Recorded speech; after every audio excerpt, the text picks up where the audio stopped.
United Nations Road Safety Week is currently being observed. Accident victim and survivor Monix Hettemeyer shares her story in this report.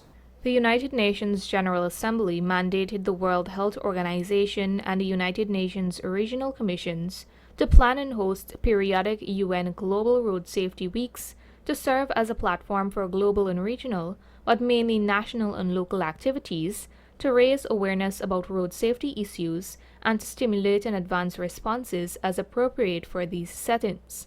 Road accidents can have either detrimental or lifelong effects on an individual and their family. Therefore, the UN has seen it fit to observe Global Road Safety Week from Monday, May 15th to Sunday, May 21st.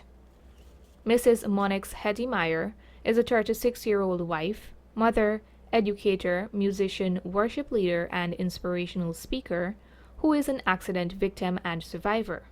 Mrs. Hettemeyer was out one afternoon having dinner at a popular fast food establishment on February 20th, 2022, when she was struck by a vehicle.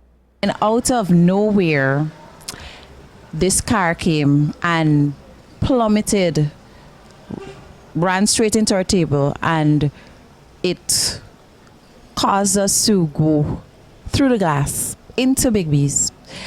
And then, that was it. It just happened so fast. I was awake for the entire thing. The two friends were rushed to the New Amsterdam Public Hospital, where they received treatment for a week, after which she was transferred to the Woodlands Hospital for further treatment.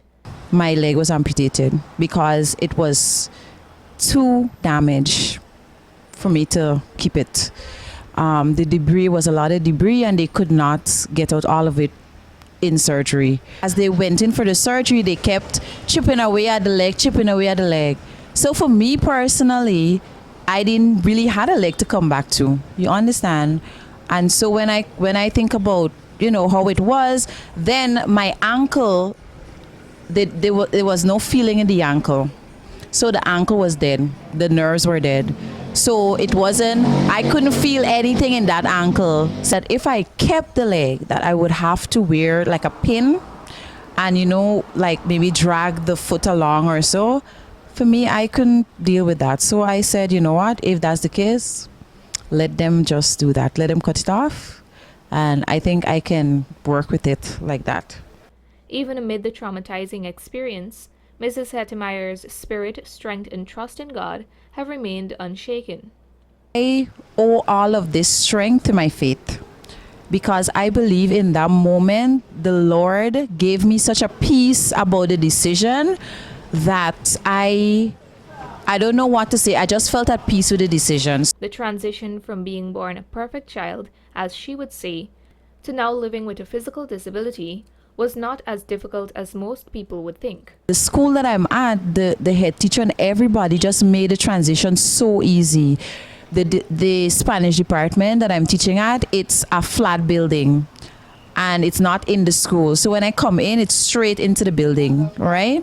So all of that made the transition easy. But I would say the hardest part for me after losing my leg is the moving around part. And because of the fact I'm not a person at home all the time, I have to be here, have to be there. So that was the biggest adjustment. The other stuff came with time. By the grace of God and with the assistance of spirited-minded citizens and the Guyana police force, Mrs. Hettemeyer was able to acquire a prosthetic leg, which affords her the opportunity to be more mobile. It was a lot of money to get this leg, but thank God, God made it possible, and I'm just happy. So I'm using it right now, getting into, working the leg. Yeah, but it was a lot that went into getting the leg, because I don't have to use my crutches. Well, I use my crutches at home because I don't have on this leg all the time, right? But as it relates to like going to work and my normal activities, going to the supermarket, I can do that by myself. The leg has afforded me the opportunity to do things by myself. This is her advice to all road users during this time. When you're on the road, let's try, I would advise drivers to be serious. look around you, be aware of what is going on, and don't take anything for granted. Don't take anything for granted. For road users, all road users, pedestrians, everybody, just be alert. If you're crossing the road, you know what you have to do, just do it. I think if everybody does what they have to do, if everybody do what they have to do, we wouldn't have so much of accidents on the road. The Minister of Home Affairs said that the 2023 results show a 100% increase in accidents when compared to 2022. This increase in road accidents has been attributed to be caused by reckless driving. As such, all road users, including pedestrians and cyclists, ought to adhere to the road rules and safety measures. Narima Ali, Channel 8 News.